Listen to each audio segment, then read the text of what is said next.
Ladies and gentlemen, welcome back to my channel where today we have a tier list featuring the quarterbacks in Dynasty ranking. Now, this is going to be based off of a 6-point touchdown system. I'm going to be ranking these guys all the way from S tier being the top to F tier, meaning that I don't think they're going to be fantasy reliable in Dynasty fantasy modes. Pretty self-explanatory, so without further ado, let's just get right into it. And we're going to go ahead and we're going to start with Josh Allen. There's no other, clear number one here but Josh Allen. He's been number 1 or 2 the last 4 straight years. He's definitely number 1. There's no question about it. All right.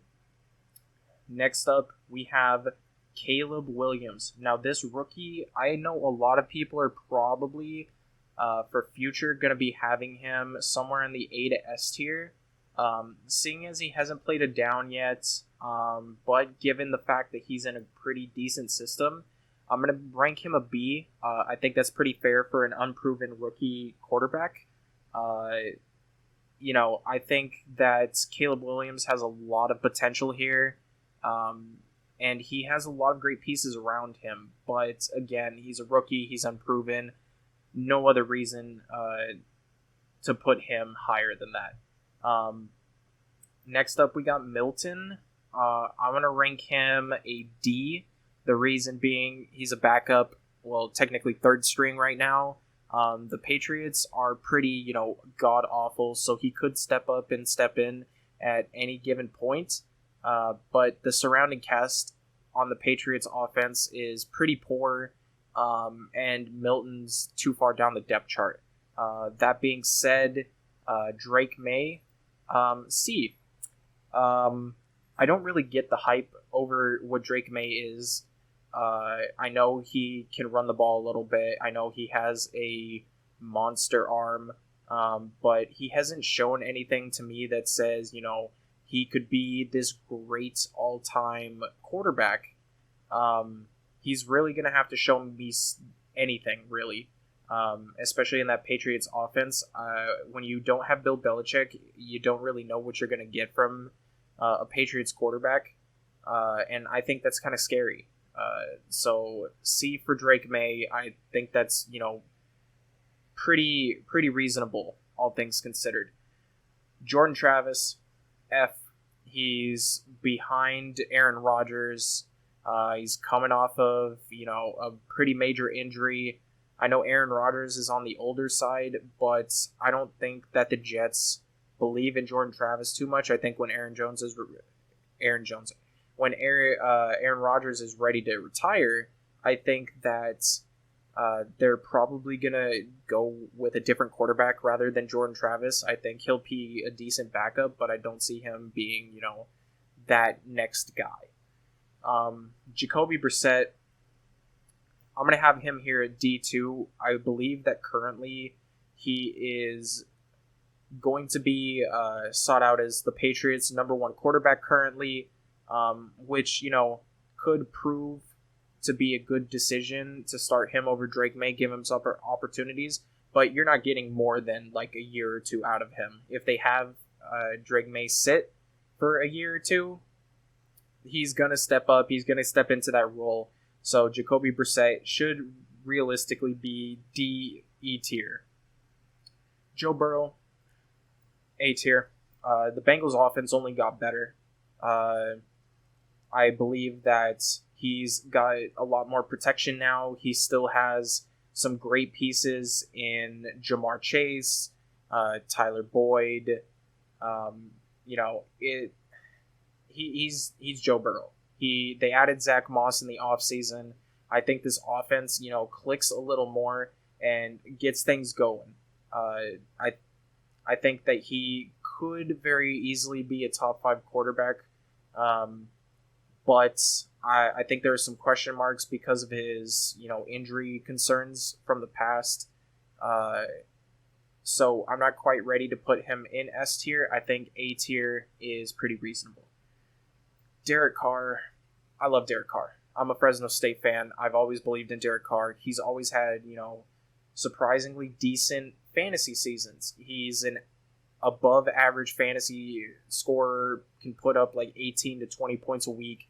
But I don't think, the Saints have clicked at all. And I think that he really has to show me something if he wants to be seen, in that B tier where he was, or even that A tier where he was when he was in Las Vegas.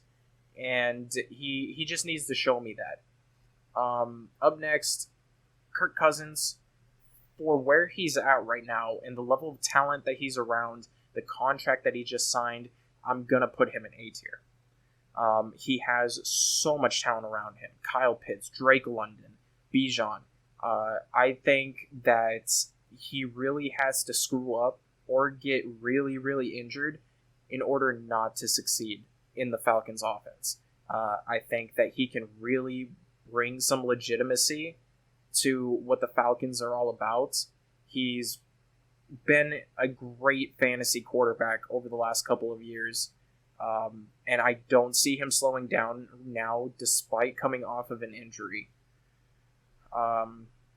Daniel Jones, I'm going to be honest with you. I don't believe in him. I haven't really believed in him. I think his great season when the Giants went to the playoffs, I think it was a fluke. The Giants, they're just not trustworthy. I don't believe in anything they have.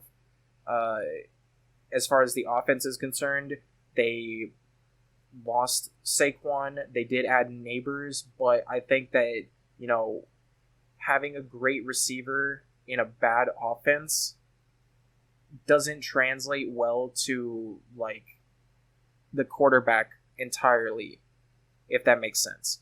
I think Jones has flashes where he could be great. He could be that running quarterback. He could get those fantasy points especially, but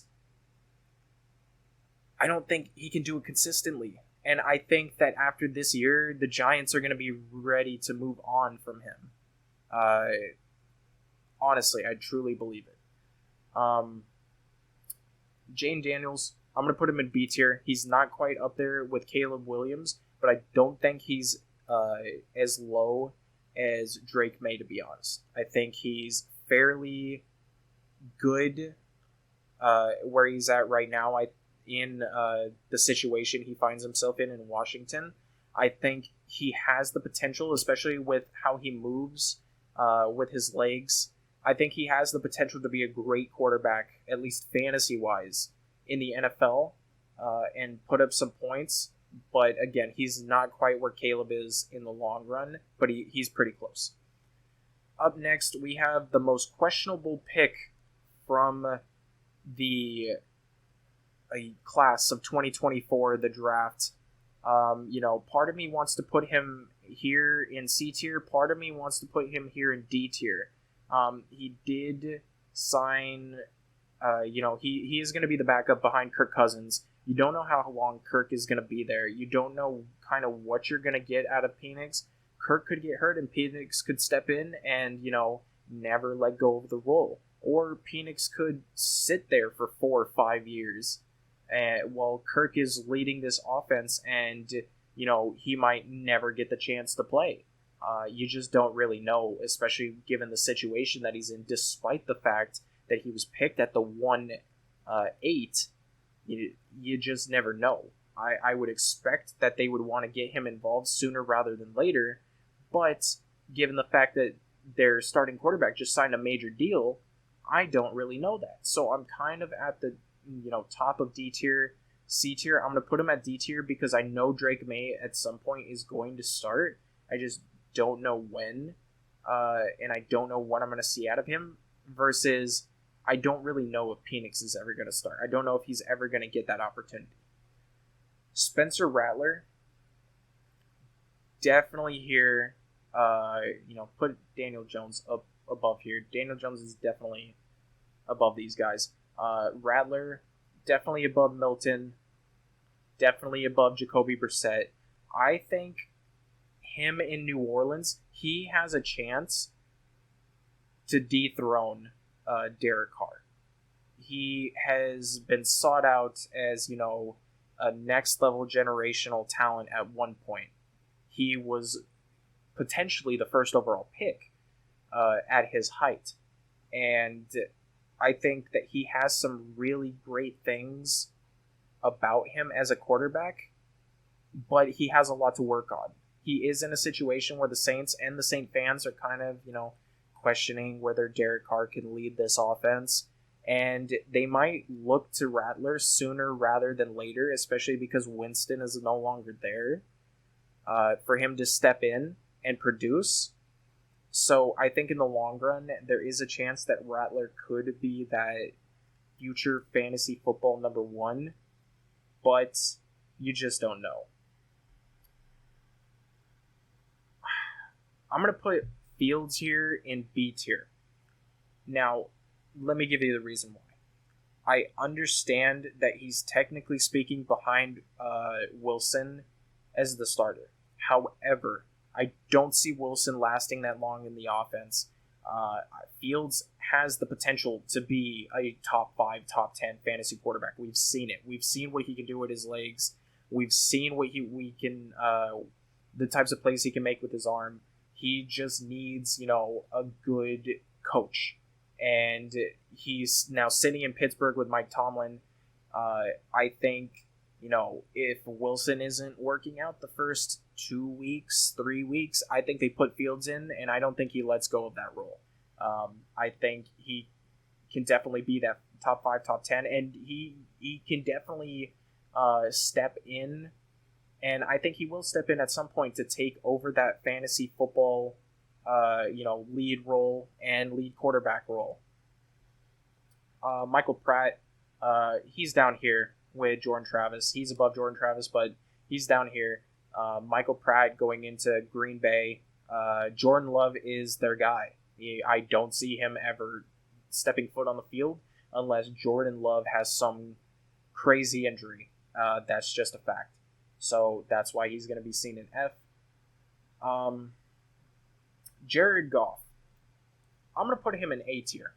Now, I know a lot of people are going to question that. However, he has a lot of talent around him. He, produces at a decent level. He had some very good weeks last year to be your starting quarterback. There are just so many opportunities on this offense. Gibbs, especially, catching passes out of the backfield and seeing what he can do. I think a lot of those points can be produced with Goff. I think this offense only gets better if the defense improves. And I think that with that, Goff can establish himself as a top 10 quarterback fantasy-wise. Jalen Hurts is an S tier. And just as Josh Allen, it's his running capability. He can make big plays with his legs. He has, once again, proven that he can do so. And he isn't quite at the same level as Josh Allen. If there was an S plus tier, then Josh Allen would be S plus and Jalen Hurts would be that next level. But because there's only one level, I'm going to have Jalen Hurts here up in S tier with Josh Allen. Despite, the question marks that, he has as far as can he get the job done as a quarterback for the Eagles. J.J. McCarthy. Controversial. I'm going to have him as B. I have him over Drake May. And the best reason that I can give you as to why I have him here is the offensive weapons that he has. Justin Jefferson just signed a new contract. He's going to be there for at least the duration of J.J. McCarthy's rookie deal. He's got Hawkinson. Addison is there as well. Aaron Jones, he just came over, and Aaron Jones has proven himself as a big, catch out of the backfield type of guy. I think McCarthy has all of the tools, all of the weapons to succeed, at least for the next 4 to 5 years. I kind of expect to know what I'm going to get out of J.J. McCarthy over Drake May. I think that he's probably going to produce more numbers. This is less about who I think is the better quarterback and more about who I think has the better system around them to be successful in fantasy. And I think J.J. McCarthy just has that over Drake May. Lamar, S tier. Again, running quarterback. There's not really much that needs to be said. It's Lamar. He has the potential to be top 5 every single year because of his running ability. He's gotten even slimmer this year, so he can run the ball even more. So there's no reason for me not to have him in S tier with these guys. Matt Stafford, I'm going to put him at, the lower end of B, kind of top of C, and the only reason I have him here is because of his age. He's also a little inconsistent right now. I think if he was younger, I would definitely have him A. Like, if this was 4 years ago, he would be here for sure. But he's getting old. He's got some lingering injuries that, make me question him. For the next couple of years that he's here, he should be about this level. Maybe scoring like 15, 16 average. Probably more, 17 to 18, but he has some weapons, and that's why he's here. Trevor Lawrence, he just signed a new contract. Technically speaking, I'm going to have him right here. Right after the 2 rookies. He signed a new contract. He got a new offensive weapon. He has proven himself that he can get some fantasy points. He can put up those fantasy points. I just need to see it more consistently. I don't want to see the same guy that I saw last year that was, questionable at certain points as the Jaguars faltered their way out of the playoffs after leading the division at like 8-3 after 11 weeks. I want to see the guy that I saw the previous year that was stepping up. I'm a believer in Justin Herbert. I think regardless of who's around him, he produces fantasy points. Plain and simple. He could be with absolutely nobody, and I firmly believe he'll put up 20 points. Add a new number 1 wide receiver. I think, there could be some question marks for maybe this first year, maybe next year, but I think in a couple of years we'll still be looking at Justin Herbert as somebody who's putting up like a good 20 points average per game. Will Levis, I'm going to need to see more from Will Levis. They added Calvin Ridley. They lost Derrick Henry. I believe DeAndre Hopkins might still be there. I'm not sure off the top of my head. I don't remember. But Will Levis, he definitely showed some flashes of, being that guy. But he also definitely showed some flashes of not being even remotely close to that guy. So he's going to have to show me something. I think that Tennessee having a new head coach, new offense could be very beneficial for him. They're not going to be pushing the ball into Derrick Henry's hands anymore to run it. I think that it provides him with more opportunities, but he's in C tier because I need to see more from him. Bo Nix, lower end of C. I think he could do great with Sean Payton, but I need to see how that offense kind of works with Bo Nix right now. I'm kind of questioning what they're going to do with him offensive-wise, or how they're going to work this offense with him. They still have Cortland Sutton. The running backs are, the running game is questionable at best at the current moment, in my opinion. And I think that the Broncos are just in general questionable. So he's going to have to show me something. Jordan Love, A. He's going to be great. We saw it last year. Nobody believed in him, myself included. I was not sure how he would do. But, given the circumstances, I have Love just below Burrow and above Herbert. Easily. I think that he has the making of a future MVP, given especially how he performed in the latter half of the season. I think he has some great potential. Baker Mayfield, between Lawrence and Fields, he's an interesting guy. I'm glad he was given a second chance, and I'm glad that he made the most of it. But he's making questionable decisions on the field when it comes to some of the throws that he's making. I don't see him being that guy that's going to produce like 25 points a game, like being one of those top 10 guys. But if you have, I do see him being here in Tampa Bay for the long run. I think he only gets better, and I think he could be a solid starter for you. Kyler Murray, for his running ability alone, I want to put him here. But I believe at his current moment, he's probably here. But purely based off of the potential and the ability that we've seen, I'm going to put him here. Because they've added a new weapon. Again, his ability, he just runs in touchdowns. He runs yardage. He, isn't afraid to just throw the freaking ball up. I hope that he hops back into form. I think he is a great, viable fantasy quarterback, and with the addition of Marvin Harrison Jr.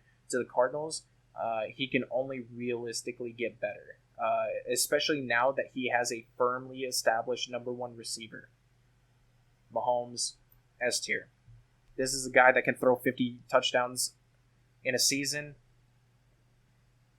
50 touchdowns, 6 points each. You do the math. It's phenomenal.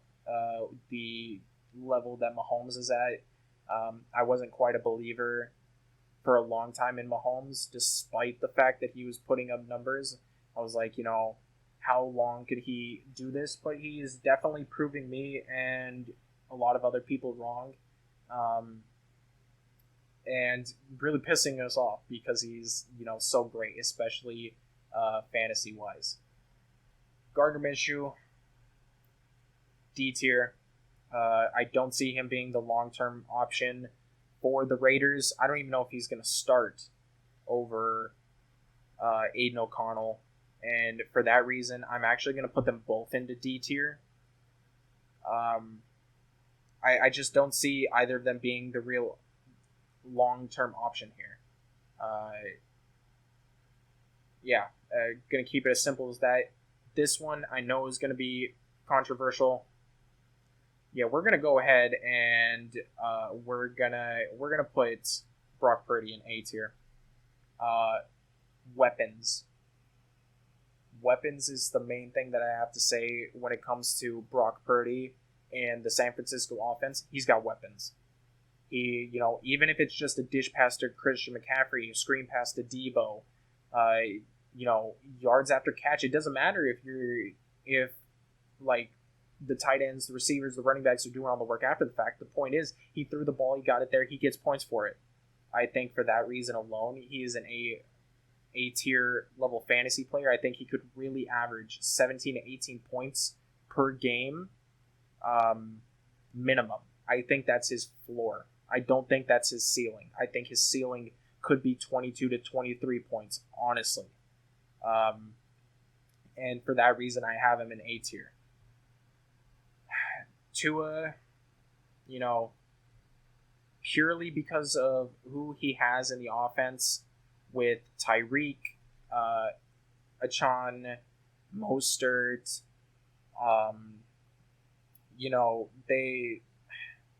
the offense just has so much capability to be great and produce points, and I think for that reason, Tua is going to keep producing points.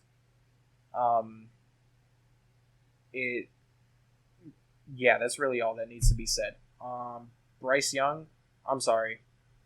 I don't like the situation he's in. I don't like the team that he's in. I don't like how he played last year. I did not see anything last year that made me think wow, this guy could be a great fantasy football quarterback. I didn't really enjoy seeing him put up 5 points, 7 points, 8 points, multiple weeks. I just didn't enjoy it. I think he has a lot of growing to do, and right now, I don't see that offense being even remotely great. I don't see that offense producing anything that could help Bryce achieve that next level of, performance. And when it comes to fantasy, I'm staying away from Bryce. I'm not entrusting him. I'm not entrusting him now. I'm not entrusting him in the future. It's just not going to happen. Deshaun Watson, C tier. He used to be great. He had his moments last year of being decent when he was playing, but his consistency is way off. Just like Derek Carr, he has to show something. He is clearly the number one option for the Browns in the long run. They have proven that. But, with receivers like Amari Cooper, when you're not able to produce at the level that is expected of you, you're like, what else is there to say? You're not viable as a fantasy quarterback option. And unless I'm getting you in like the 10th, 11th round, I'm going to stay away from you. Anthony Richardson, right here. I'm telling you, this guy, we saw what he could do with his legs. We saw what he could do with his arm. I think he was like top 5 in every single week that he played up until he got hurt in fantasy. The potential for him to be that next great fantasy quarterback, it's there. He could be that next Josh Allen type guy where he's just leading his team on massive drives and scoring those points, resulting in, even a rushing touchdown. He has so much potential. It's crazy. I'm not going to put him over Burrow, but I think his potential is up there. Wilson, C tier. I don't think Russell Wilson is the long-term option. He's getting older. I think Fields should take over this team sooner rather than later. But I do think that Russell Wilson will be the top guy for maybe a year or two. I think that would allow Fields to grow, which is why I have Wilson here and not here. I think that Wilson is still a decent, viable option. He showed that he still has some greatness in him left from his Seattle time when he was with Denver. And you never know. Mike Tomlin could turn this around. I'm just not, putting my money on it. I'm not gambling on the fact that Russell Wilson is going to go back to Seattle form and produce all of these fantasy points and be, that number one option. If this was single season, I would have Aaron Rodgers probably here. Because it's not, I'm going to have Aaron Rodgers here. And this is controversial, but let me explain why. Aaron Rodgers is 40. How many years realistically does Aaron Rodgers have left, especially coming off of an ACL injury?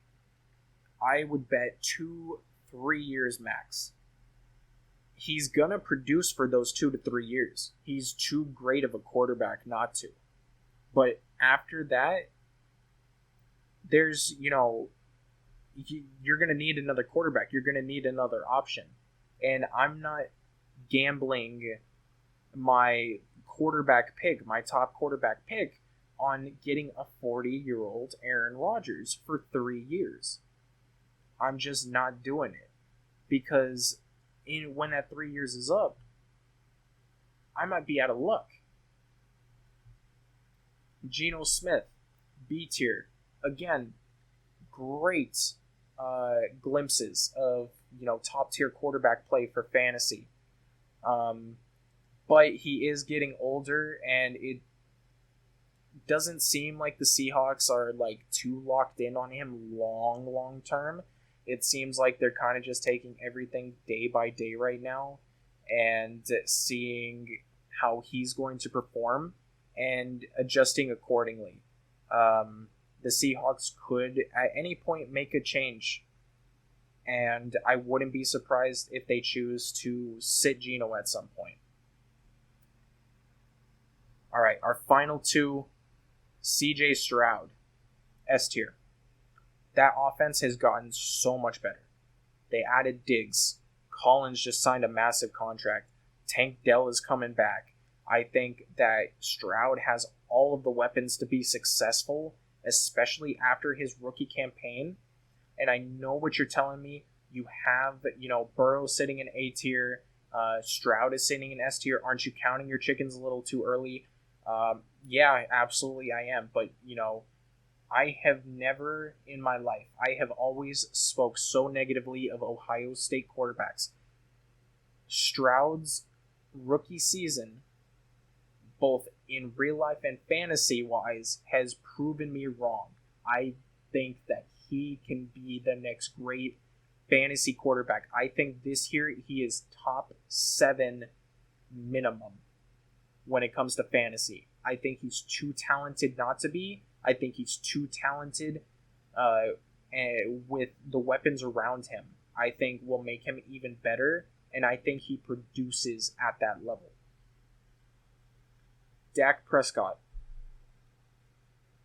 Fantasy-wise, I'm honestly looking at him A tier. I think that he could be better than Goff. I think he could be better than Purdy. I think he could be better than Kyler, better than Herbert. At some level, he is a top fantasy guy. When it comes down to it, as much hate as Dak Prescott gets, he is a top fantasy producing quarterback. There is no, questioning it. It's just a matter of if he gets let go by Dallas, where could he possibly end up? And is that situation going to be the same as it is, right now, where he has CD Lamb and all of those other viable weapons to help him produce points? That being said, I think in the long run, he does have that capability to be that producer for any team. I think he still has the capability of producing 20 plus average points no matter where he goes, because he's just a fantasy producer. The same way where if you took any of the guys from S tier and put them on any other team, I honestly believe that they would produce fantasy points no matter what. It might not translate to wins, because wins are completely different, but it translates to fantasy points. So, that being said, these are all of my quarterback rankings. I know that the controversy when it comes to the Caleb Williams, I know a lot of people are going to have Caleb Williams up there in A tier. They're going to have him up there in S tier. Why is Jared Goff above Caleb Williams? Brock Purdy is going to get a lot of hate for being in A tier. I just am not high on rookies. I don't believe in the hype of rookies when it comes to fantasy until I see them produce. I'm not going to use my 101 in a super flex even to pick Caleb Williams. I'm not going to pick him in the top 4 rounds. I'm not going to pick him in the top 5 rounds. I'm not going to pick him in the top 6 rounds. It's just not going to happen. I don't see myself doing it. So that's why, the rookies are much lower than most people would have anticipated him to be at. I think that there are a lot of top guys in the NFL. Quarterbacks, when it comes to fantasy, are looking up. I think, everybody from B tier up has the capability of being minimum a top 16 quarterback. I think that they could definitely be in the top half of the league, and in a super flex especially, this is important. I think that, all of these guys below, they do have their capabilities, but I think that they have a long ways to go. But that being said, these have been my rankings. If you guys like this video, make sure you guys like and subscribe, comment. If you're new here, tell me what you think about my rankings. Tell me what you liked, tell me what you didn't, and I will catch you guys in the next one. Peace.